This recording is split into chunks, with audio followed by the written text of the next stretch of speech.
Acompanhe agora mais um tema doutrinário do Evangelho de Jesus.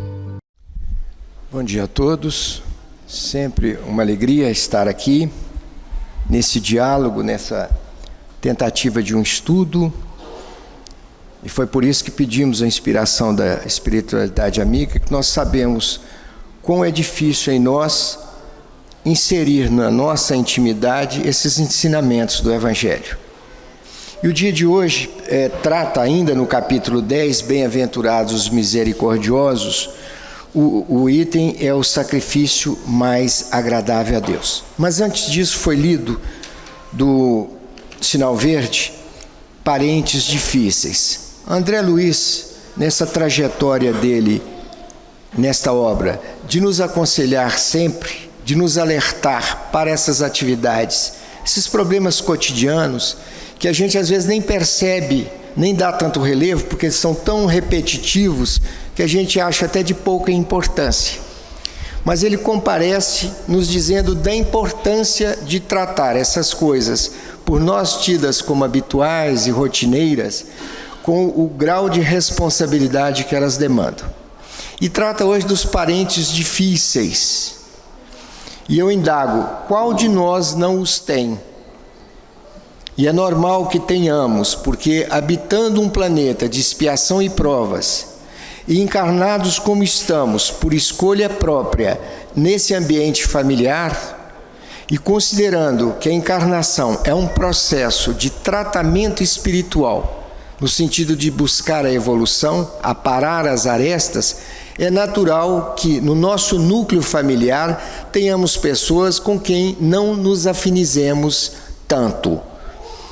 É duro falar isso. Na família, a gente ter alguém que a gente talvez tenha uma dificuldade maior.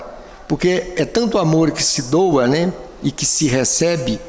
Mas tem sempre, como no próprio manancial de um rio maravilhoso, de água pura, haverá sempre um ponto em que tem um lodaçal que vai, às vezes, contaminar aquela água.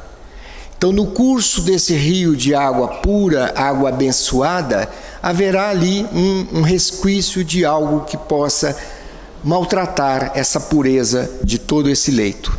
E assim a nossa família. Embora ela nos dediquemos com denodo, com responsabilidade de pais e filhos, lutando, abrindo mão, e a gente conhece casos, o maior exemplo são as mães. Quando há 2 bifes à mesa para marido e mulher e um filho, ela fatalmente abre mão da sua cota em benefício, seja do marido, seja do filho, mas especialmente do filho, porque como mãe, mensageira de Maria que é, esse sacrifício de abrir mão desse tão sonhado bife, que nós sabemos a importância que isso tem na mesa de um brasileiro, é um gesto de nobreza que é próprio da mãe. Mas é nesse núcleo familiar que nós temos aquele filho que às vezes ele dá problema, ele tem um distúrbio qualquer, ou por questões até, no sentido mesmo espirituais, o entrosamento não é o desejável. André Luiz nos recomenda tolerância com essa pessoa, paciência, compreensão, porque se ela veio até nós, habitando esse mesmo lar, é porque em relação a nós há algo que precisamos disciplinar, resolver. E não agir como é comum, ou foi comum em épocas anteriores. Normalmente, aquele parente que tem uma dificuldade maior de comportamento, algum distúrbio, a gente normalmente o encerrava, né, numa clínica, trancafiado e passando por aqueles processos de tratamento, nós bem conhecemos, que pouco resolviam. Porque muitas vezes o problema está no espírito e não apenas no sentido neurológico. Então, esses parentes, vamos recebê-los ou aceitá-los de peito aberto, de consciência livre, entendendo que ele é o nosso desafio, o nosso convite a esse burilamento que faz parte da nossa encarnação. É difícil? Muito difícil, porque muitas vezes ele nos tira a paz no lar, através do vício, né? Chega muitas vezes contaminado por uma bebida, às vezes é dado a jogos do azar, então o pouco que tem gasta e nós precisamos repor as mães daqueles filhos que estão comprometidos com dívidas aí fora em razão de drogadição, etc. Vamos ter para com esses filhos a necessária compreensão de que isso faz parte da nossa caminhada e que precisamos dar a ele amor e compreensão, resguardando, todavia, a nossa integridade física e psíquica, porque se a caminhada é em grupo, é conjunta, a evolução é individual, cada um há de lutar pela sua. Então não podemos, a pretexto de oferecer esse apoio, renunciar à nossa própria existência, no sentido de entregá-la a quem não está comprometido com a sua própria evolução e, portanto, nos causando dano. Mas no todo, o que o André Luiz nos fala é que a parentela é algo que temos que de alguma forma compreender, porque se não o fizermos nesta encarnação, teremos de fazê-lo mais adiante. E talvez essa encarnação hoje já seja de irmãos ou parentes que já recusamos em épocas anteriores. Então, tenhamos a prudência de exercitar a convivência familiar com muito respeito e muita fé, porque problemas todas as famílias têm. E esse esforço, ele nos, mais do que o sacrifício da contrariedade, de sacrificar muitas vezes o sono, o alimento, é o esforço psíquico que traz para nós uma compensação, que é a paz interior e o esforço pessoal em benefício do grupo familiar e daquele que desafia a nossa atenção especial. Então, saibamos que a partir da família é que todo o nosso projeto de evolução se concretiza, porque eu não serei feliz no meu grupo social se eu não cultivar na minha família uma necessária harmonia para que eu esteja equilibrado, em paz comigo mesmo e com aqueles que me rodeiam. Porque se eu viver lá uma alegria profunda, o que eu trarei? O que eu levarei da minha casa para lá? E aquela alegria que eu tenho lá, eu não a transportarei para minha casa, porque o ambiente psíquico do meu grupo familiar não será receptivo a essas boas ideias, esses bons hábitos que a vida social pode me facilitar. Relativamente ao sacrifício mais agradável a Deus. O Evangelho, o Cristo, nas suas bem-aventuranças, ele está sempre nos indicando um norte para a nossa felicidade plena. E já estudamos aqui a semana passada, através do palestrante do dia, reconciliar-se com seus adversários. Nós estamos experimentando, nesse capítulo 10, o valor do perdão, porque não adianta. Os caminhos, embora sejam dos mais variados, mas ele converge para o mesmo sentido. É o bem, a caridade, o gesto de amor, que no capítulo 10 se resume no perdão, exercício dessa misericórdia. E hoje o sacrifício mais agradável a Deus, nós temos que vamos fazer um breve resumo do sacrifício. O sacrifício, ele existe na humanidade desde quando o homem é homem. Desde o tempo primitivo, e há uma obra que cuida disso com bastante cuidado, é O Espírito e o Tempo, do João Herculano. Ele faz uma retrospectiva da evolução do homem enquanto espírito. E ele percorre os povos primitivos, quando o sacrifício naquela época envolvia o sacrifício da própria vida das pessoas. Entregava-se a vida humana para a divindade, ou sacrificava os povos conquistados pela guerra. A sociedade da época entregava a divindade para ter uma compensação de natureza espiritual. A sociedade foi evoluindo, chegou-se ao Antigo Testamento, em que o sacrifício foi tido como também essa renúncia a um bem qualquer, para ter em troca esse perdão divino, essa conexão com a divindade. Até que, com o advento do Cristo, que trouxe essa luz do bem, do amor, onde abriu-se mão da compreensão da relação humana fora das leis mosaicas, eu diria além delas, cultivando o amor. Então deixou de ser na relação olho por olho, dente por dente, para ser, aí sim, advir esse sentimento nobre que é o do amor incondicional, do perdão, da caridade. Então, com o advento do Cristo, o amor foi semeado, fomos despertados para esse perdão, exemplificado por ele, como ele foi exemplo de tudo. Todas as suas passagens nós vimos isso, no trato com seus discípulos, através de Pedro, né? Quando o negou, Judas, no momento enquanto crucificado, pediu ao Pai que perdoasse aqueles que não sabiam o que faziam, e tantos outros exemplos. Então descobre-se a partir daí, percebe-se a importância do amor. As relações começaram a se despertar para aquilo que é divino e perene, e não para aquela lei mosaica que refletia uma necessidade daquele povo ainda num estágio espiritual, diríamos, um tanto quanto primitivos.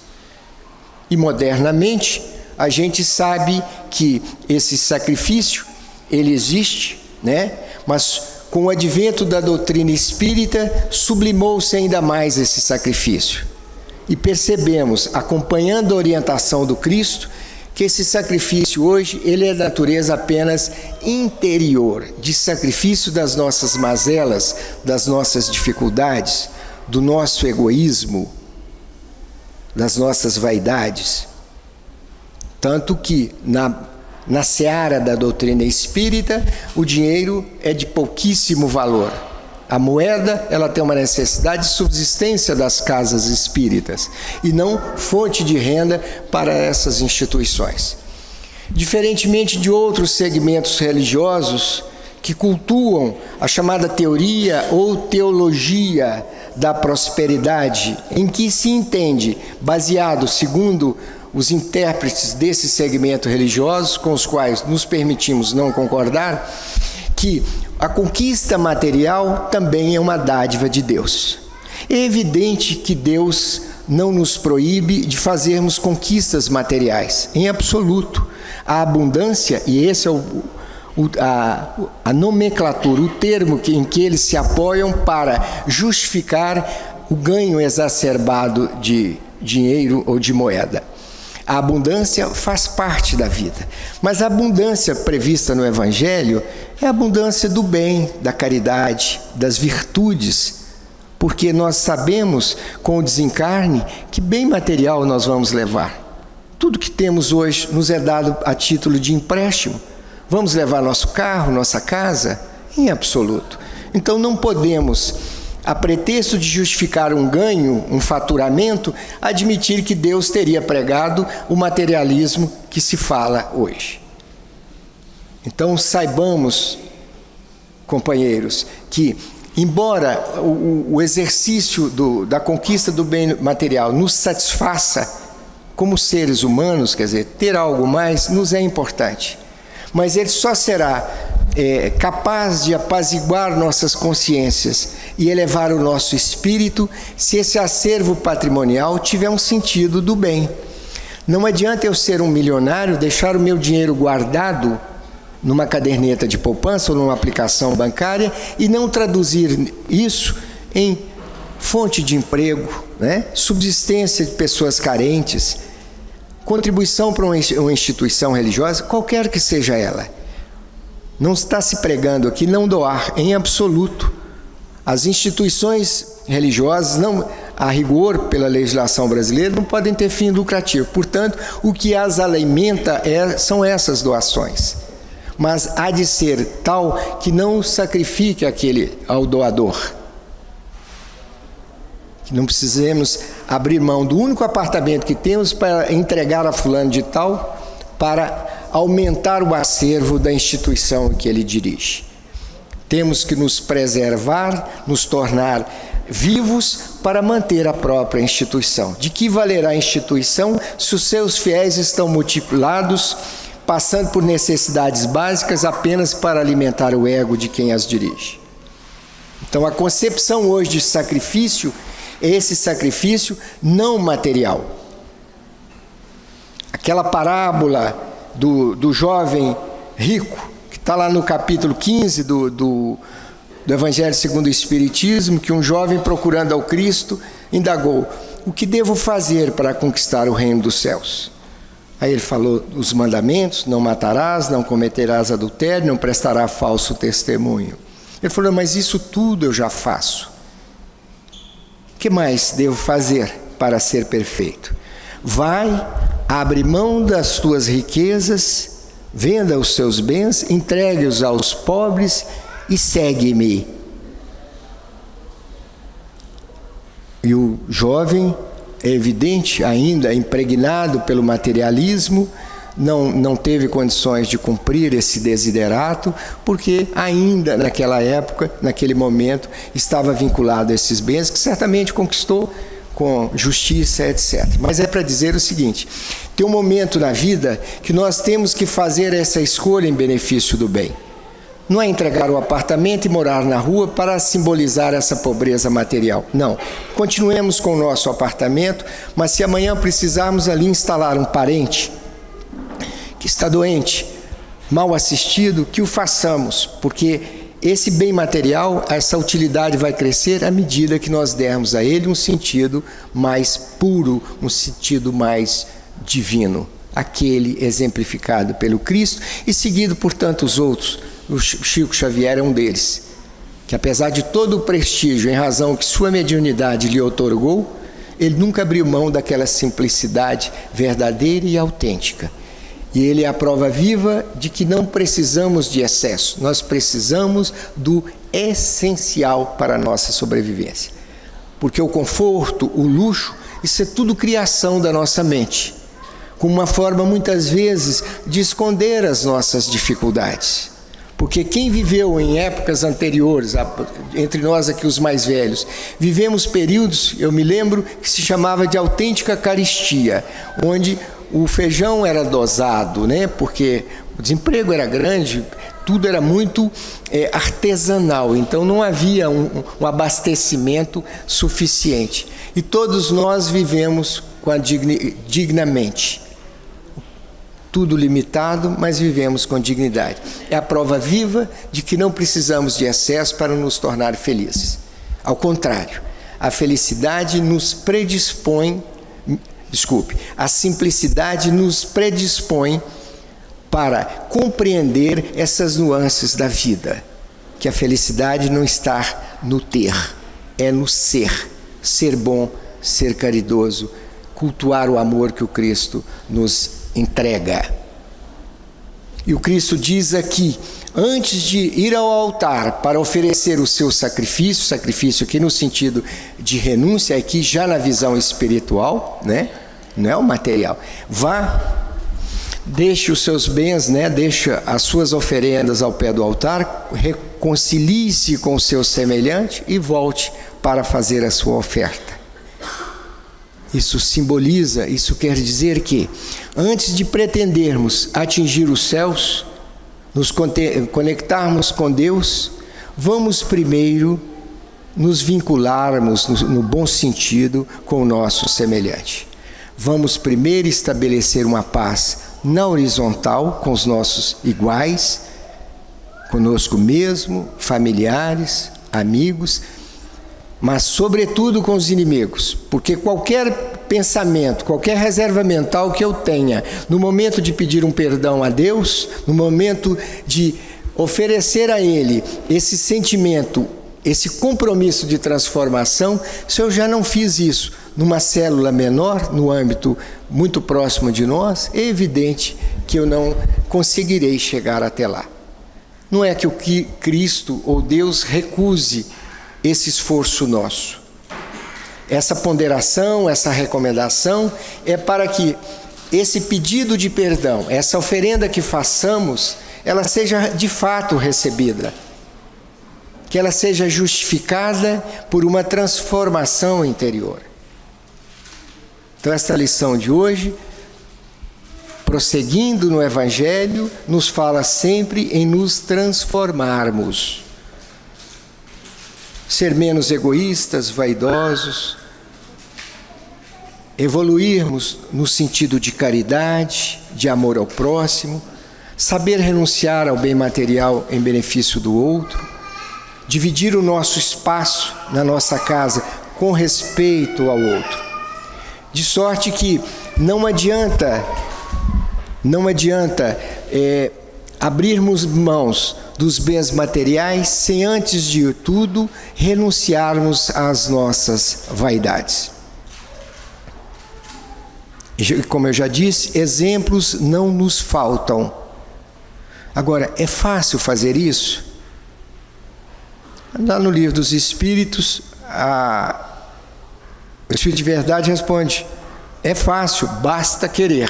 Isso no ambiente da espiritualidade superior, efetivamente, não é difícil, porque a recomendação é essa, é só querer. Só que nós, enquanto encarnados, nós temos uma alimentação criada pelo próprio ambiente carnal nosso.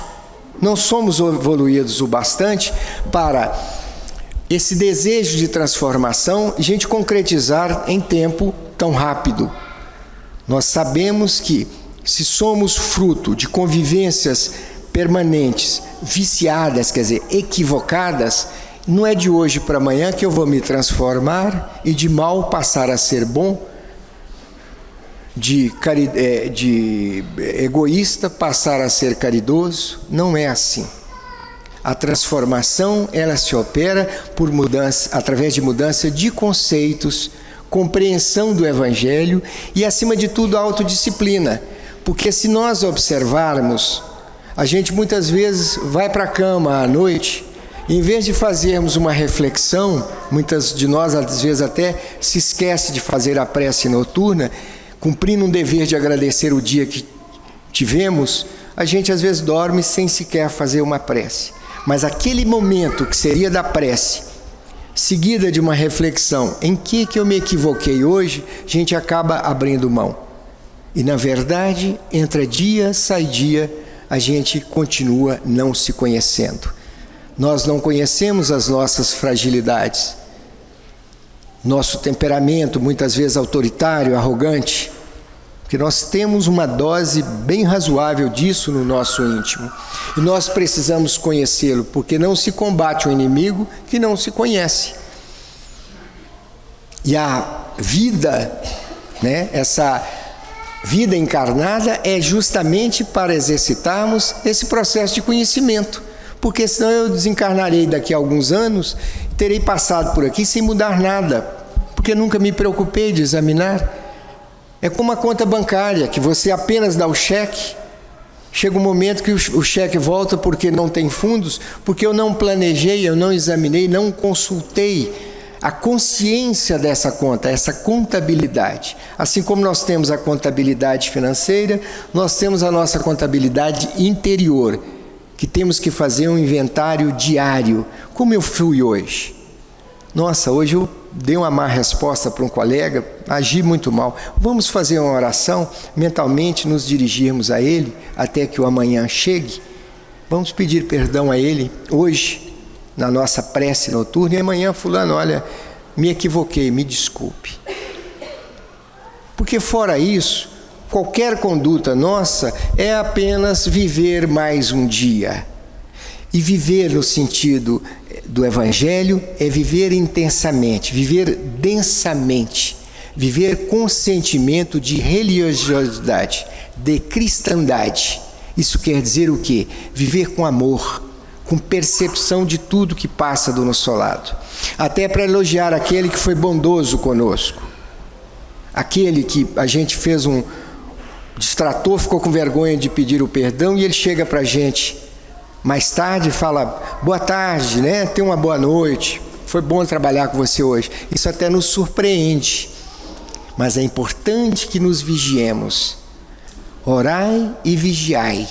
Esse vigiar que o Cristo nos recomenda é nos policiarmos para que a nossa conduta seja percebida por nós e, portanto, com essa nova consciência, possamos nos transformar. É como um médico, um cirurgião que abre um paciente e pesquisa a sua doença. Nós temos que nos introjetar, nos interiorizarmos e descobrir as nossas dificuldades internas para corrigi-las. A resposta ruim que demos ao membro da família, ao colega de trabalho, e amanhã mudarmos. Se fomos carrancudos hoje porque discutimos na nossa casa e fomos para o trabalho, muitas vezes a gente leva o problema para lá. Que amanhã cheguemos com um sorriso. E se alguém falar, mas hoje você está sorridente, ontem você estava de cara fechada, que possamos com humildade falar, ontem realmente eu não estava bem. O meu sorriso hoje é para recuperar, tentar recuperar o ontem. Essa frase, nós podemos imaginar quanta conquista fará, porque a hora que você admite o equívoco e tenta se resgatar, muitos braços se abrem para te abraçar. Então, na verdade, temos que sair dessa posição de superioridade, né, que a gente acha, essa arrogância, e nos tornarmos efetivamente servos de Jesus, humildes tanto quanto ele foi, porque nem os seus discípulos chegaram a essa meta, mas nem por isso deixaram de ser discípulos dele.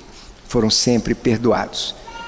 Porque, na verdade, o Cristo não os perdoou. É aquilo que já se falou aqui. O Cristo sequer se ofende. Então, às vezes, o nosso pecado, a nossa dificuldade, a nossa mazela, sequer atinge o Cristo. Mas é bom que ela nos atinja para que possamos ter consciência e possamos nos recuperar. Então, o Evangelho de hoje, quando fala o sacrifício mais agradável a Deus, podemos concluir, não é do nosso patrimônio material.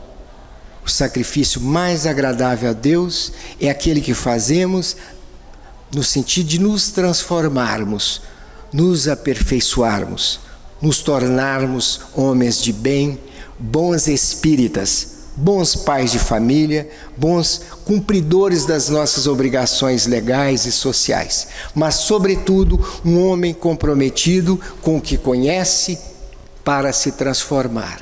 Porque, repetindo, a quem muito é dado, muito será cobrado. E a cada conhecimento que adquirimos nessa sala, a cada sábado, nós aumentamos o nosso compromisso perante a espiritualidade amiga e perante nós mesmos de nos transformarmos. Porque qualquer conhecimento adquirido, ele tem um objetivo, é o aperfeiçoamento do ser humano. Então, que essas palavras daqui, modestas, mas que o sentido do Evangelho possa penetrar nos nossos ouvidos e nos comprometermos ainda mais na nossa transformação. Então, aquele inimigo que está do lado de lá, na nossa casa ou no nosso vizinho, a partir de hoje, vamos assumir esse compromisso de poder chegar até ele e restabelecer essa convivência. Quando menos, se não der para restabelecer na totalidade, é aceitá-lo, saber que ele tem os defeitos dele e que nós também temos os nossos.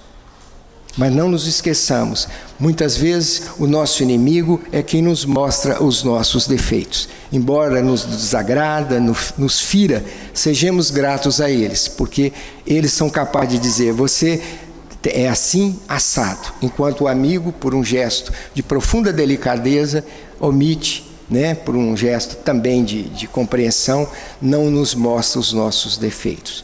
Então, queridos irmãos, com essa mensagem de sacrifício, que é próprio do cristão, próprio do espírita, vamos cuidar de nós mesmos, no nosso burilhamento e nos transformarmos para, seguindo essa caminhada, possamos no futuro atingir a felicidade plena e gozar perante a sociedade desse respeito que o bom espírita normalmente tem. Mas mais do que a mensagem deve ficar, é sobretudo esse compromisso de a partir de agora operar em nós essa necessária transformação a partir do Evangelho do Cristo interpretado pela doutrina espírita. Que o Cristo nos ampare hoje e sempre.